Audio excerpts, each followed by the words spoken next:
swiftly and cleanly every time.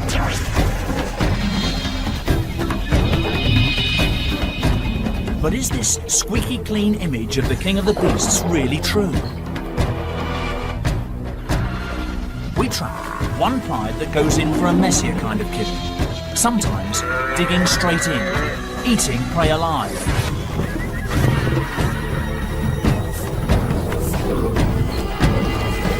As we follow the fortunes of a new litter of cubs, we ask, where do these habits come from? And are they here to stay?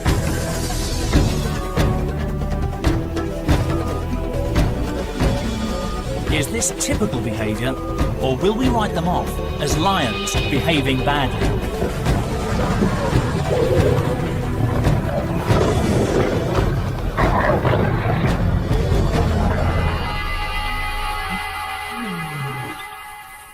It's a classic African scene. The lions look unruffled. The Cape buffalo, opponents built like tanks, size up for a dirty fight. Lions have developed what looks like the perfect kill.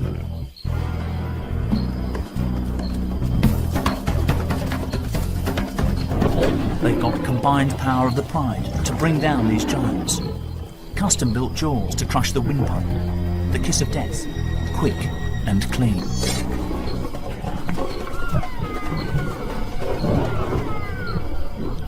Textbook stuff.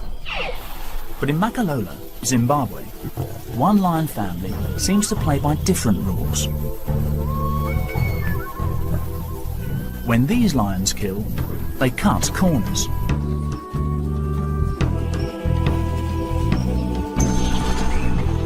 Right now, one-year-old cubs swell the pride's numbers. Unusually, 7 of the 8 babies are male. Could this be a clue as to why this pride hunts the way it does? In the pride, it's the dominant male who pulls the strings. But for all the lions living here, the buffalo are the key to survival. Smaller prey just isn't going to provide enough food for a lion pride of this size.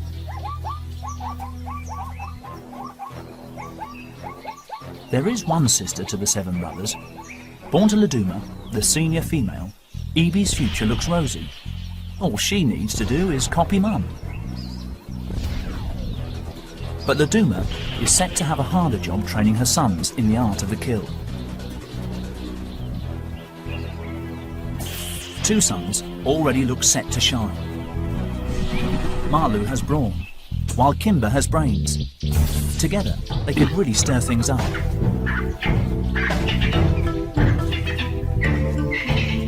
But first, and crucially, the youngsters must learn to hunt.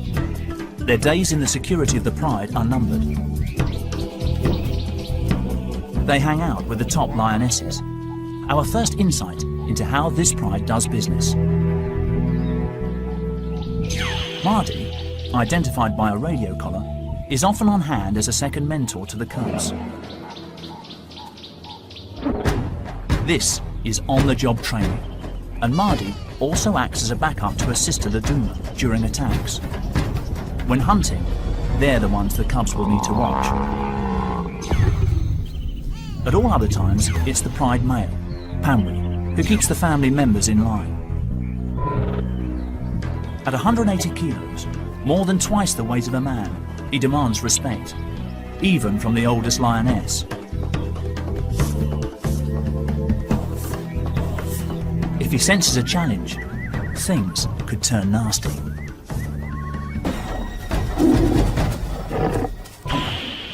Pamwi's been in charge for nearly 3 years in this part of Zimbabwe's Wangi National Park.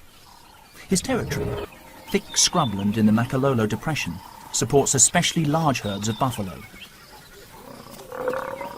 The cubs will have to learn how to take on animals weighing 4 times as much as a lion, with tempers to match. As the cubs mature, they get a chance to take part in a proper hunt. Buffalo come to battle equipped with some of the heaviest and deadliest horns in the animal kingdom.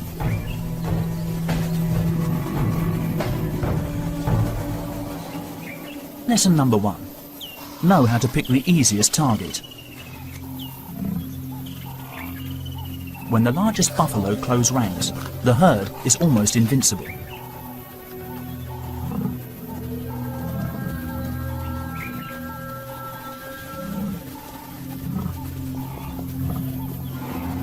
Laduma takes the lead. She's always up front. But how will the rookies react to the buffalo front line?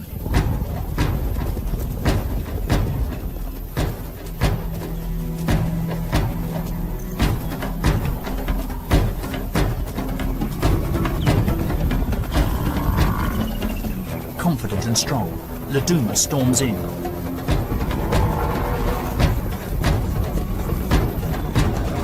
She's got a calf in her sights. The two boys approach from the flank. The buffalo fight back. Laduma lets go and the cubs scatter, but she won't give up that easily and sneaks in for another go. But the herd now has the upper hand.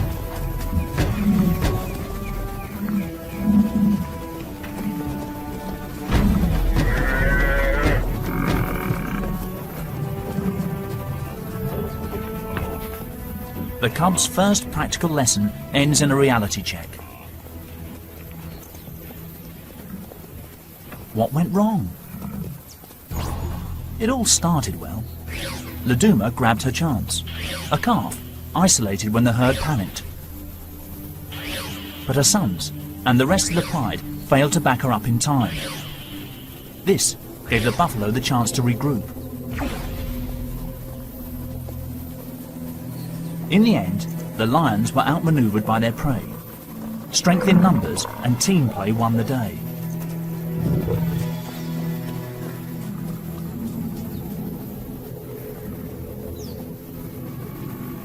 Buffalo 1, lions 0.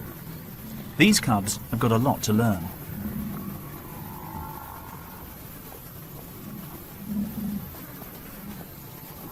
The buffalo calf has too.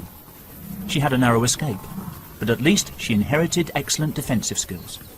She's going to need them. 3 months earlier, she spent a few hours as a helpless newborn.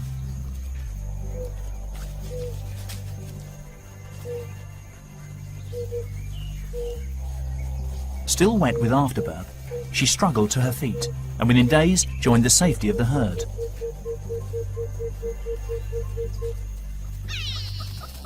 She'll have to use all her natural-born resilience to survive the lions of Makalolo.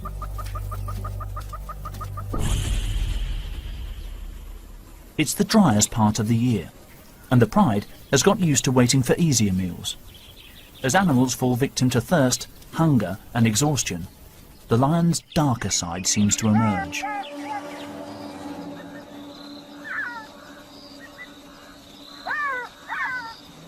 An injured elephant calf hauls itself through the undergrowth. Noisy enough to attract attention. The wrong kind of attention. It looks like the end of the road for this baby. Earlier, a pushy buffalo herd unsettled an elephant family at a waterhole. In the stampede, the calf panicked, fell and was trampled.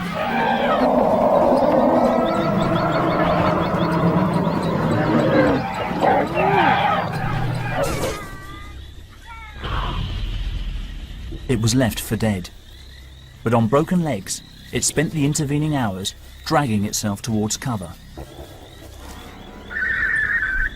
It's in no state to defend itself. Usually, we'd expect lions to suffocate their prey by clamping the victim's windpipe before they tuck in. This is the first time Laduma's sons, Marlu and Kimber, have encountered a situation like this. What will they do?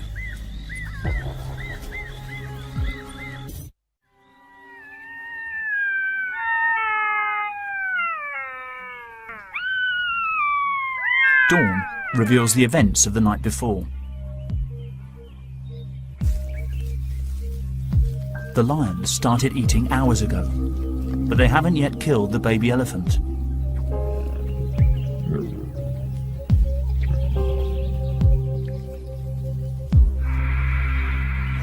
Although still alive, it barely moves.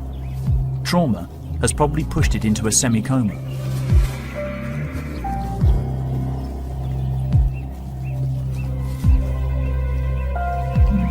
To human eyes, this might look brutal, but we can't judge lions by our rules. Young cubs like Evie, Marlu and Kimber must follow the ways of the pride. They just copy their elders.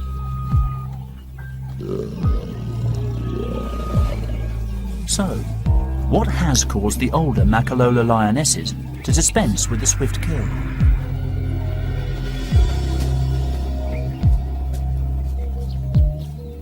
Maybe the clue is in the victim's behaviour. This baby elephant didn't put up a fight. It's a quick, clinical kill only necessary to subdue a struggling victim.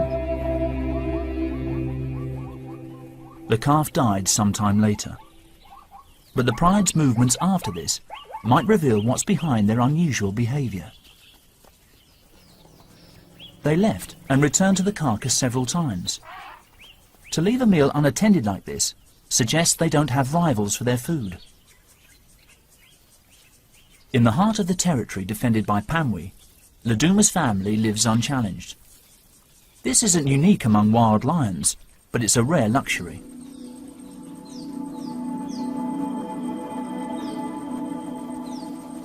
Laduma knew that the baby elephant couldn't escape. With no pressure to be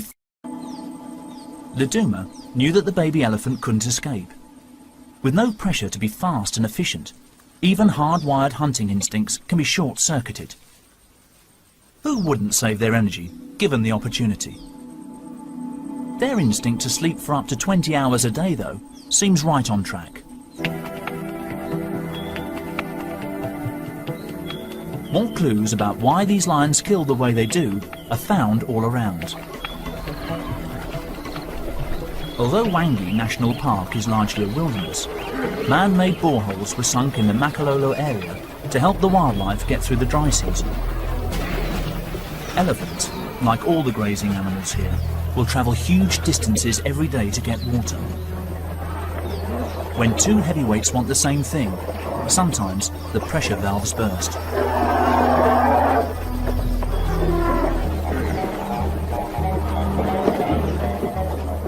With this steady stream of drinkers coming through the lion's territory, it makes sense that the lions have adapted their hunting methods to make the most of the bounty.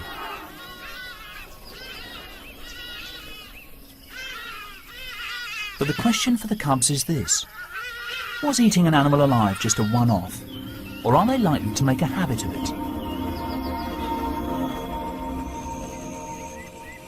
Night. Pamwi's pride has woken up and is on the hunt again. More training for the cubs. Laduma is yet again the linchpin. It's not unusual for adult females to do most of the work during hunting, but tonight, she has an even bigger job. Marlu's strength and Kimber's wit have improved, but to make their contribution count, their mother needs to show them something new.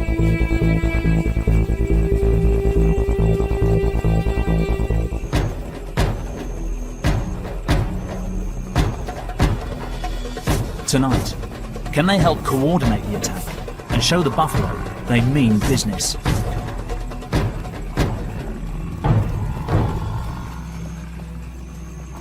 The calves, small and vulnerable, are kept at the centre of the herd, out of the firing line. Even for a lion, this huge wall of living flesh is formidable, and they lose their nerve. Maybe the buffalo sense a weakness in the lion's battle strategy. Can they spot the incompetence of Laduma's sons?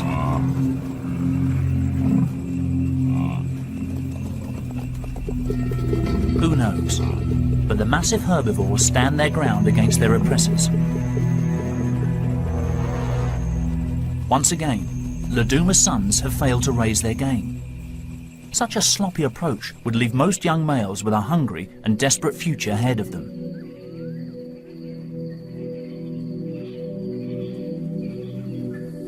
But Makalolo, yet again, offers them a soft option. Another tiny elephant calf wanders alone.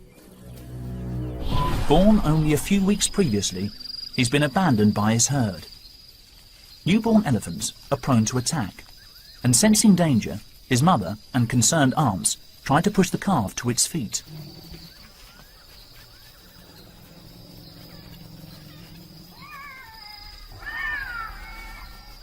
But he just wasn't strong enough.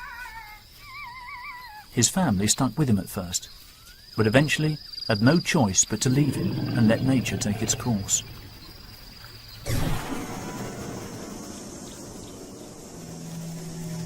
He survived the first days alone, but unprotected, he faces grave danger. The pride has picked up his scent.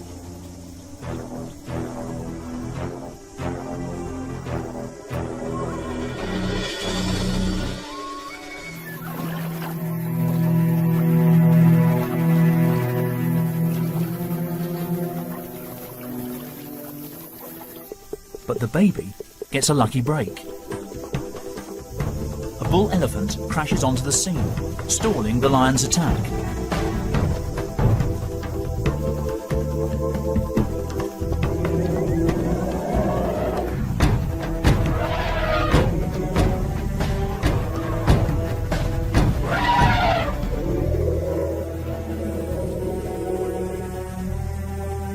They wait to see what will happen next.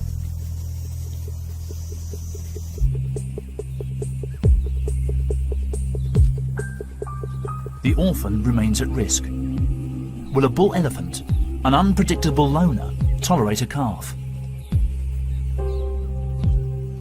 They seem to form an unlikely alliance.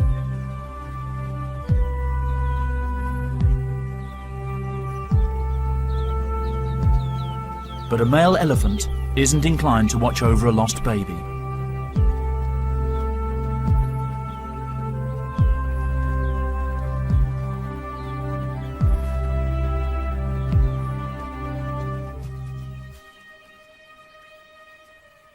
Their companionship can only last a few hours.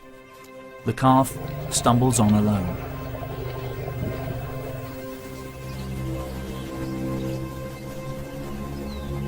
The African bush takes no hostages. The sick and needy stand out as beacons to the hungry and opportunistic.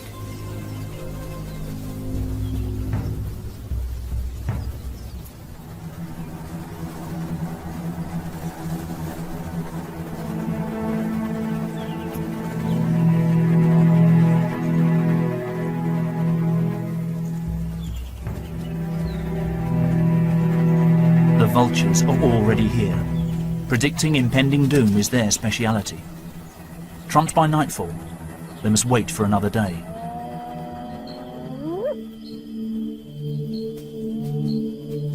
They don't call it the lion's share for nothing. They will get the most of this easy meal. And dehydrated, probably traumatized, the baby elephant gives up the ghost, sparing itself from a more gruesome death. Marlu and Kimber, now juveniles, don't know it, but this will be the last time they feed so easily.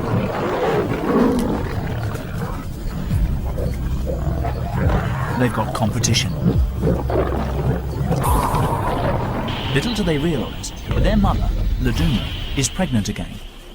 Marlu, Kimber and their 5 brothers will soon need to think about moving on. 3.5 months ago, Pamwi picked up the smells, telling him the lionesses were ready to mate. He mounted them several times an hour for 4 days, a sexual marathon.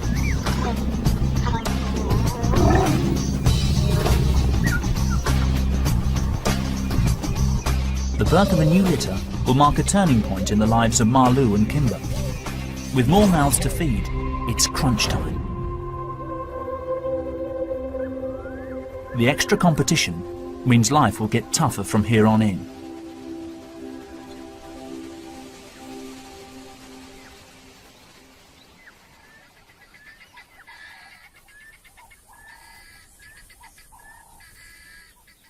Although they've grown in strength and confidence, the brothers still haven't made a kill.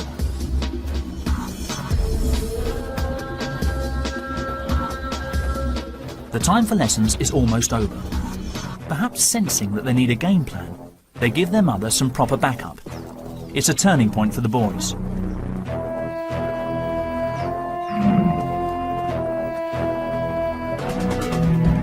The buffalo looked rattled.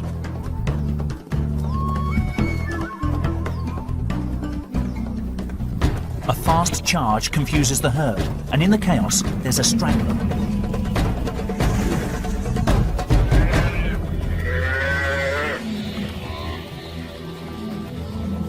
But two young guns have narrow odds against a buffalo army.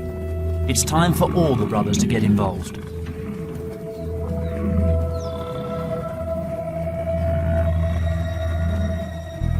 By spreading out to create a buffalo front line, a standoff ensues.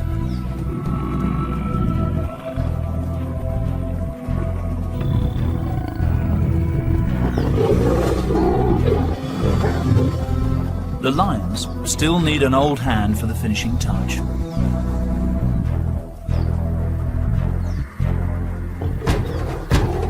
This time, it's their aunt, Marty, who backs up the boys.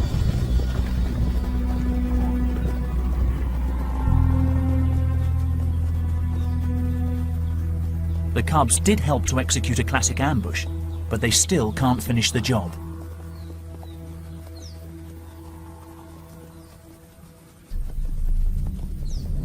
The rest of the buffaloes have sensibly backed off. So Laduma takes this opportunity to teach her sons another crucial lesson. Instead of quickly suffocating the calf herself, she lets it go for the young males to kill.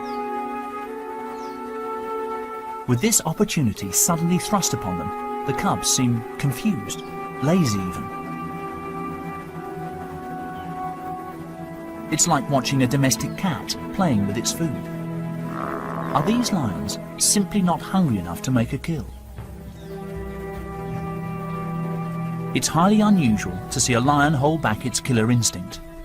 Even Marty has a casual approach to the kill.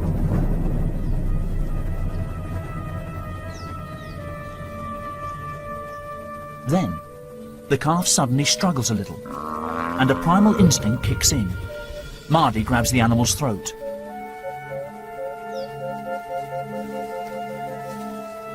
A little sustained pressure, and the calf will suffocate. But she doesn't see it through. Is Marty hoping the cubs will come back and have a go? Or is she too suffering from the same laid-back attitude towards killing? Even faced with the wrath and weaponry of the Cape buffalo, can they simply not be bothered to learn to kill in the classic way? It's nightfall before the lions tuck in. Round here, death does not always come quickly.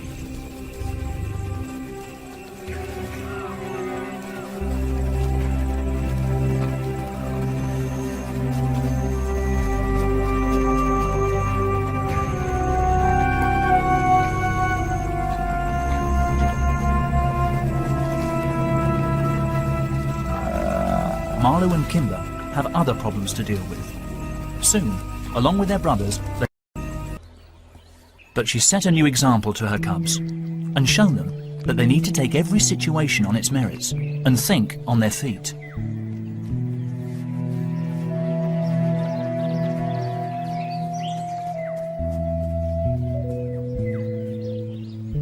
This buffalo could have appeared more threatening than we think. If it had struggled, it could have dragged one of the lions into the mud. Maybe by killing it first, Laduma made sure they could eat in safety.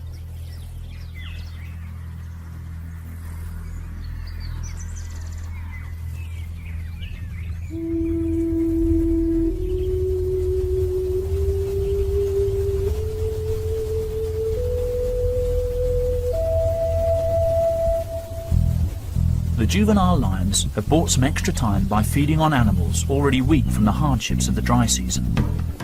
But for Kimber and Marlou, these lazy days hanging out with their mother and relying on her to provide their food are numbered. Nearly fully grown, the boy cubs have huge appetites and growing aspirations. November brings long-awaited relief from the heat.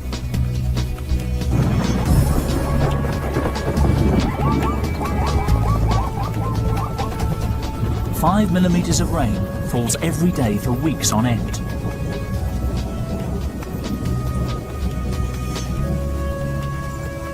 Gradually, the rains rejuvenate the scorched landscape.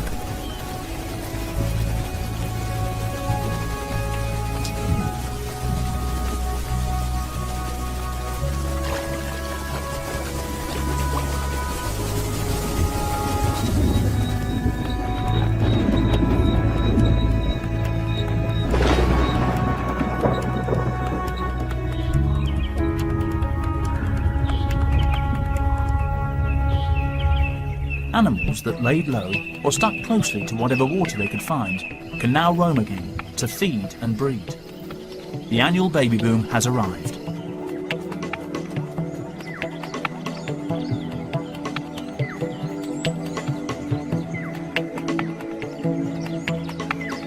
Soon after giving birth, many mothers come into heat. Males lock horns to win the right to breed with them.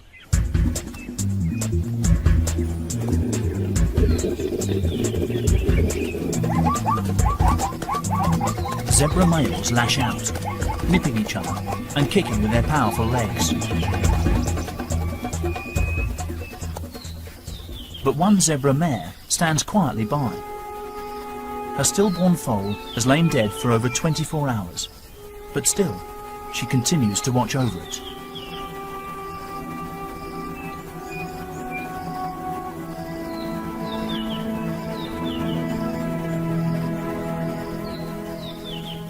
Jackals hover nearby.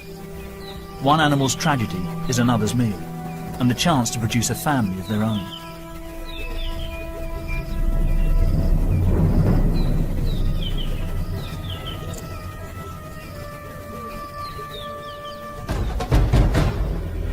The rains bring abundance in Makalolo, but also upheaval. The juveniles in the lion pride face a trying time. They must earn their keep and regularly take part in the hunt.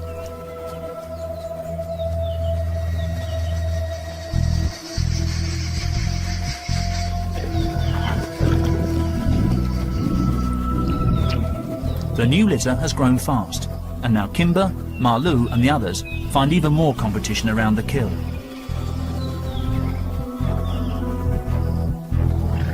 But for juvenile males, the cold shoulder treatment is an essential part of growing up.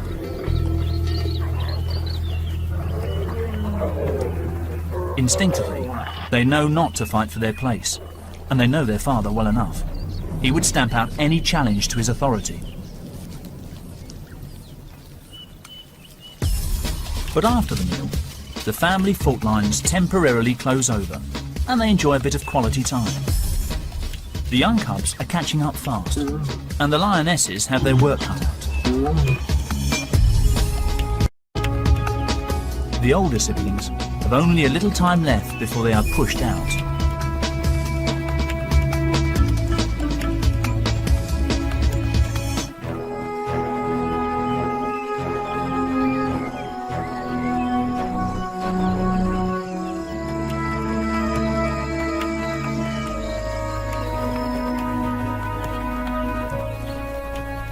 Increasingly, the adolescent gang rests up away from the main pride. Even the lionesses are getting tired of the older cubs, and they're always under the watchful gaze of Pamwi.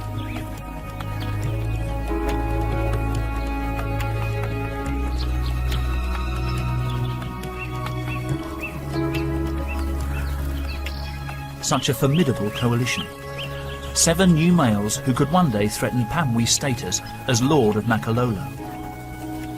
Their success will depend on their friendship. Even without their siblings, Kimber and Marlou could form a double act that would offer stiff competition to their father for access to females and to hunting opportunities.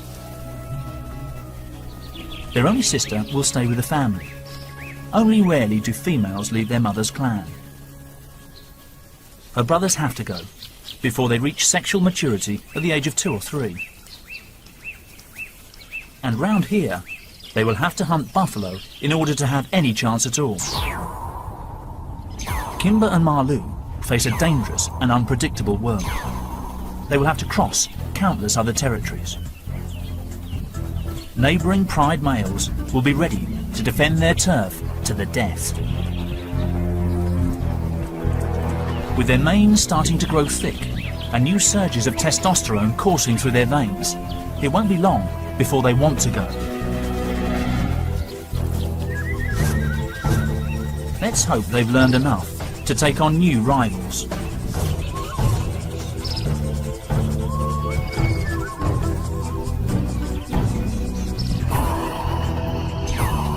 They have come a long way. The innocent games from their nursery have evolved into elaborate moves on the battlefield.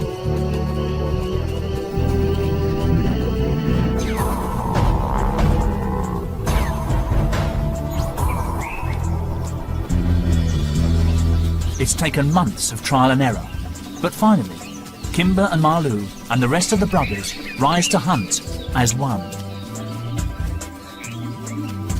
And today, suddenly, everything seems different. They are seeking the ultimate challenge, and this time will tackle it in their very own way.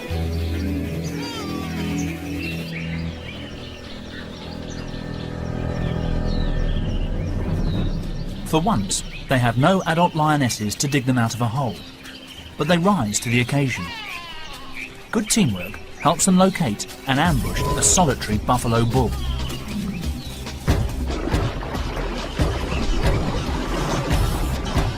The old bull knows lions hate getting their feet wet.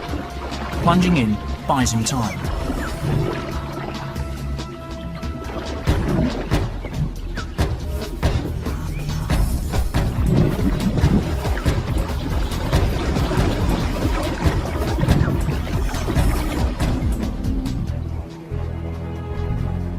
Marlou courageously wades in.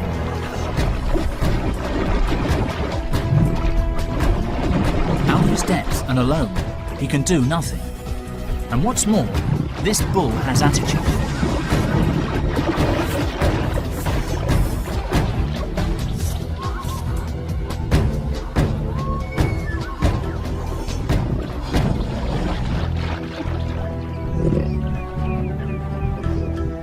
But Marlou and his brothers don't just give up anymore. They've grown in maturity and in patience. Working together, they prove they can cope on their own.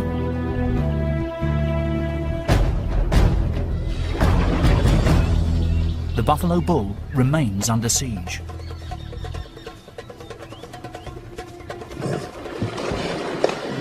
The lions play safe, rightly so. A false step and they'd slip into the spearing range of one of those deadly horns.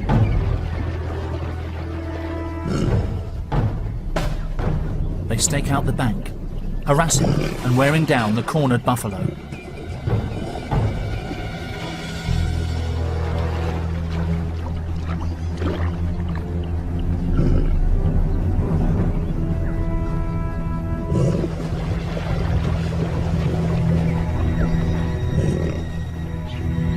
Despite their persistence, there's a last-minute hitch.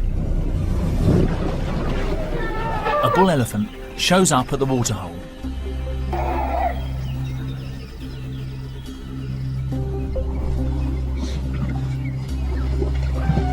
It's a distraction, which the buffalo seizes as a chance to escape.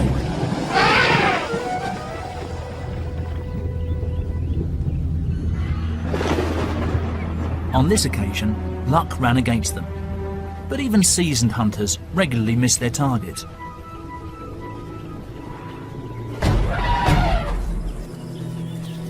The elephant may have thwarted their attack, but the experience undoubtedly sharpened. Aware of their growing stature, Pamwi sprays his territory. A reminder to Kimber and Marlou not to rise above themselves.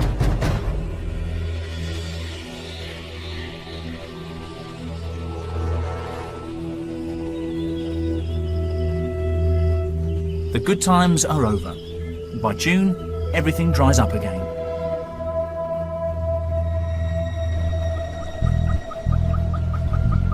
But the young lions remain on a roll. Winter brings their biggest and toughest test yet. the buffalo herd bulges with youngsters. Some of them were born at the same time as our lion cubs. They've survived and now weigh in at a sturdy 400 kilos.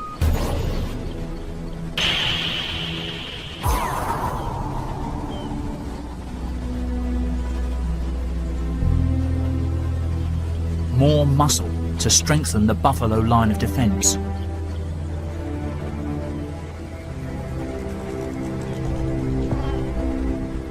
These buffalo may have good odds for this fight, but their enemies have come of age too. Both sides know that a battle is inevitable. Kimber, Malu and their brothers are under pressure to leave Makalolo. Could this be their moment to finally graduate from Laduma's hunting academy?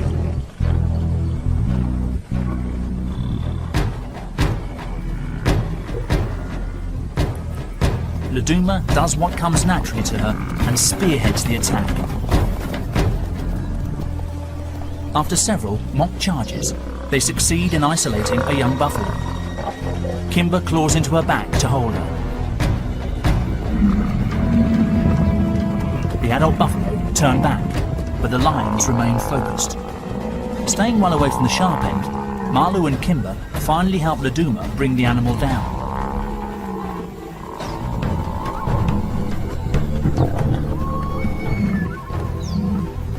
Laduma led the hunt, but a triumphant son Malu muscles in to claim the prize. Question is, what will he do next? The buffalo haven't given up, so Laduma sets off to confront them again.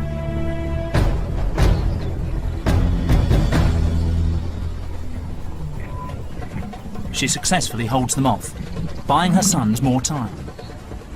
Although the cubs have been a great help, it looks like the final responsibility still falls to their mother. She goes straight for the windpipe. Suffocation brings death in minutes.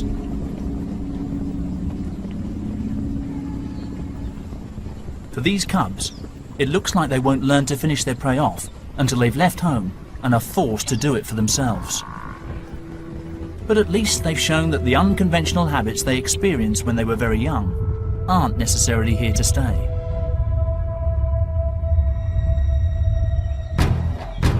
Under intense pressure, this new generation has learned what it takes to be noble, efficient killers. Just in time.